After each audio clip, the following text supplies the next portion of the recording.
come sing with me. Let's dive together in the deep blue sea. Here comes baby whale splashing around. Clap your hands and join the sound. Baby whale, swimming fast and slow. Up to the surface down below. Mama whale sings woo ooh ooh. Papa whale blows bubbles too. Splash, splash, splash with your tail so strong. Baby whale singing the ocean song. Clap your hands and spin around. Make big waves and happy sounds.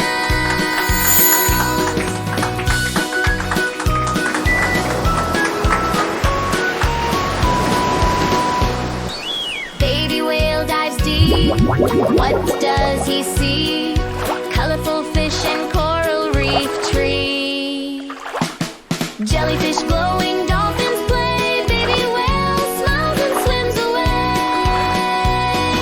Splash, splash, splash with your tail so strong. Baby whale is singing the ocean song. Clap your hands and spin around. Make big waves and happy sounds.